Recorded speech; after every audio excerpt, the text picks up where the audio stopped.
Hey everybody, it's Ann Kaplan from Mom Me and Ann Kaplan Childbirth Services, and I'm continuing our theme this week, which is self-talk. Hopefully you guys have enjoyed the stuff that I've been sharing in our group and the video that I did on Tuesday. And today what I'm going to talk about is something that's even more upsetting than when we listen to other people talk bad about themselves or when we are hating on ourselves. What's even more heartbreaking and makes you just want to cry a river is listening to a kid talk bad about him or herself. And I know that we all have heard our kids say bad things about themselves or get down on themselves before, and it's such a universal experience because it's just a human experience. Everybody goes through phases where they don't feel good about themselves, and especially with our children, we want them to feel like they can express themselves to us. They're going to be expressing bad stuff too, right? So what do we do when that happens? What's the best way to handle that stuff? I'm going to tell you guys a story about River, my second kid. He's a very special boy, and he is my most moody, mercurial child. And he's also extremely sensitive and super smart and awesomely thoughtful and hilarious and all these things. But River can get real down. And a few years ago, we were going through a really hard phase with him where he would just talk horrible about himself. He would say things like, oh, because I have allergies, you guys all wish I were never born so you could just eat whatever you want, or it'd be easier for you if I just weren't around, or sometimes you probably wish that I would just go away, or just horrible things that made me feel like, oh my God, how am I failing this child that he feels this way about himself? Like, what am I doing wrong? And of course, my first reaction would be to be like, River, no, of course that's not true. I love you so much. You're like, it's an amazing thing. You being born was like the start of me being a whole new person, and I would never be the person I am today without you in my life. And all these things that were 100% true. But do you think that they made a difference to River? Do you think that they made him start loving himself more? No, it didn't. It became worse and worse and worse. And what I was realizing was happening was that he was almost realizing that he could get super just effluviant love from me every time that he talked bad about himself, so he's doing it even more. And also the very real feelings that he was having of not being enough and feeling bad about himself and not feeling happy and things like that were not going away. Like my encouragement to him was not helping. So we had to dig really deep and figure out how to address this problem. And one of the things I did, which I always do when I'm struggling, talk to my therapist, the amazing Nancy Goodman. She is a amazing wood nymph guru angel person walking on earth.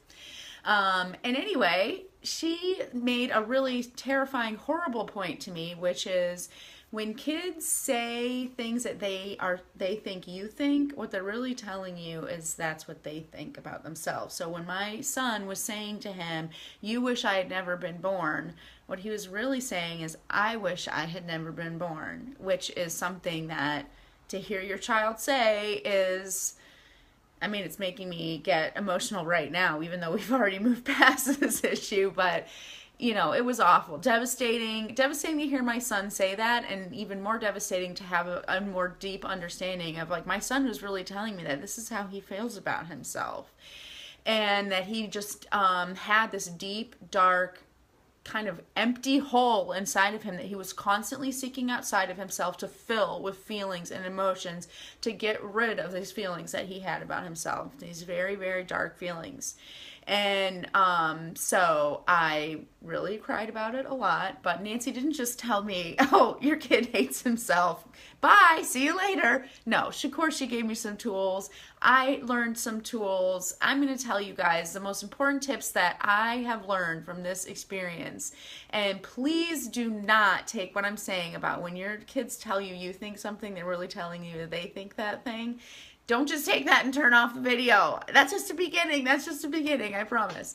So, the first tip that I have for you is when you're reacting to your kid who is having negative self-talk, ask yourself very honestly, is your reaction to your kids Is that reaction about your feelings or is it about your kid's feelings?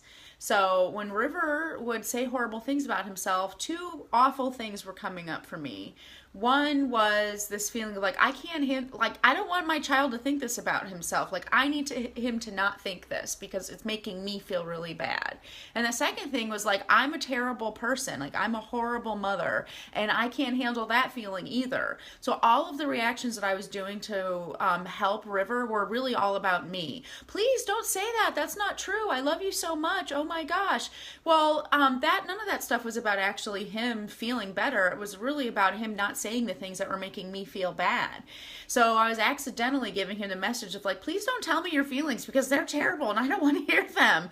Well, that's terrible. So my first tip to you is like, ask yourself, is your reaction about you or is it about your kid? And most of us, if we're honest, our knee-jerk reaction is usually about us because we're just humans and we're trying to protect ourselves. So if you realize that your reaction is not really about your child and it's not really about your child's feelings, I want you to think about the second thing, which is feeling sorry for somebody and feeling that you feel so bad for them because they're going through this hard thing and you don't want them to feel this way and all of that stuff. Sorry does not equal love. And sorry and feeling sorry for your kid is not the same as giving them empowerment and love to be able to solve their problem.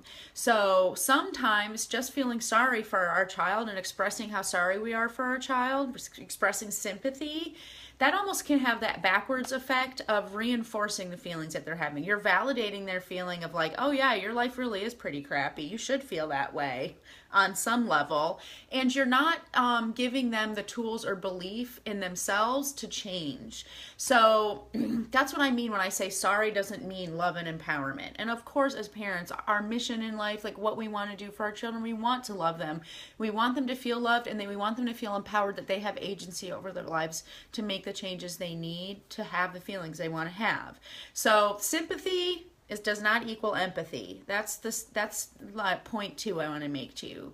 So your reaction needs to be about your child and about empowering your child, and that sometimes means moving away from this. Like, oh my gosh, I'm so sad you feel this way. Please, you need to know that that's not true and all these things.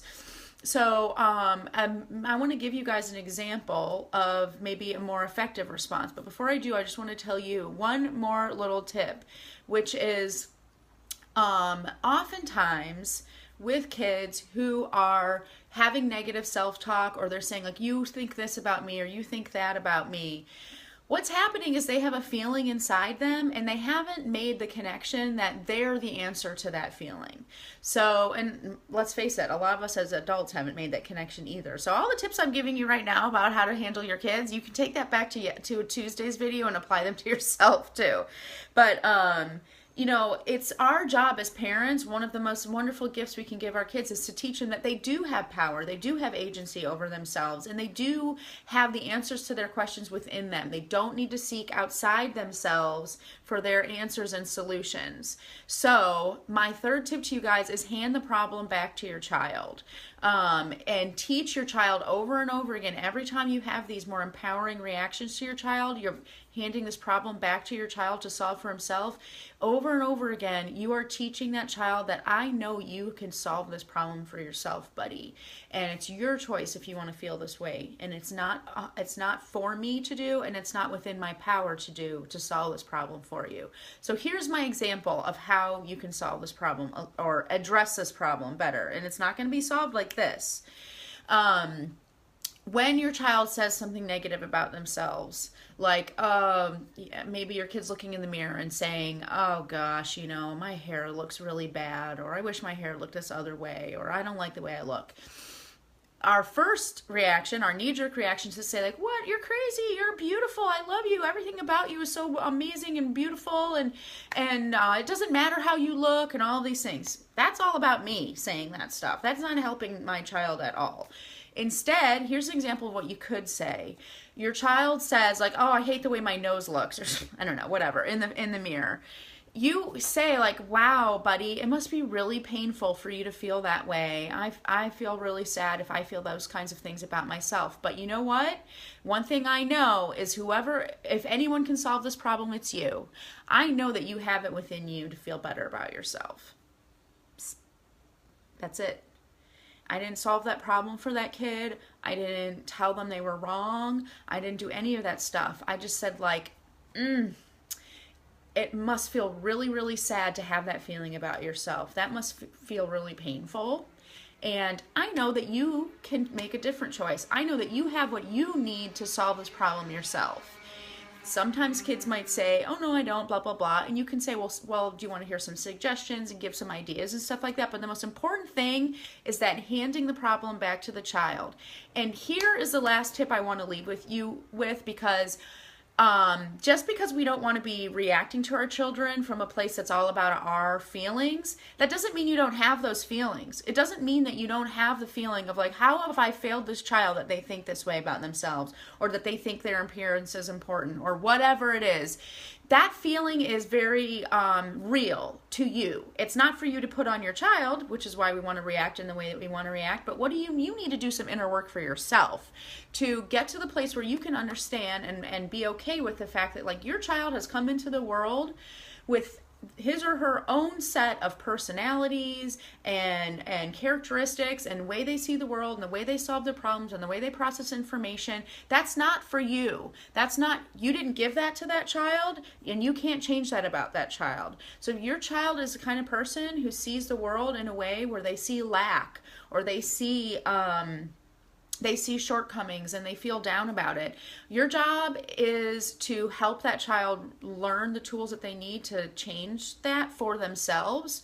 But feeling like it's your fault that your child has that personality or that way of seeing the world or that way of processing information is doing nobody a service. And you're giving yourself way too much credit.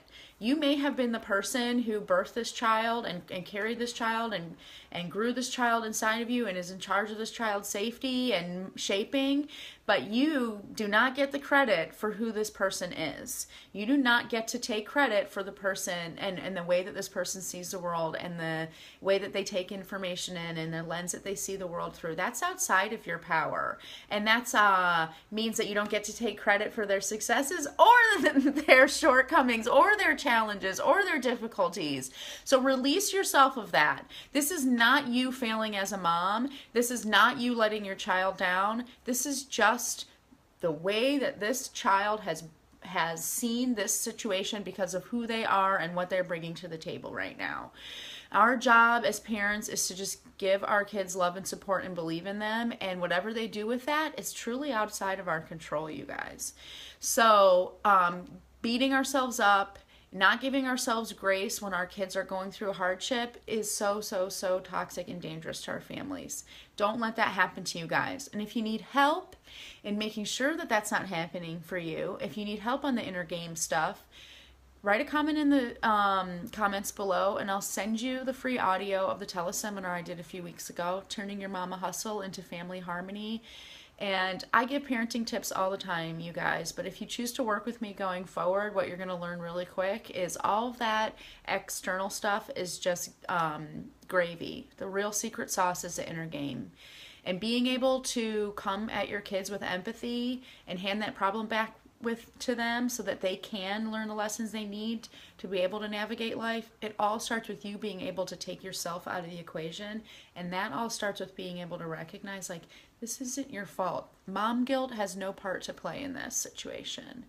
The more that we can put that stuff to the side, the more we can actually show up fully for our kids and be the person they need us to be.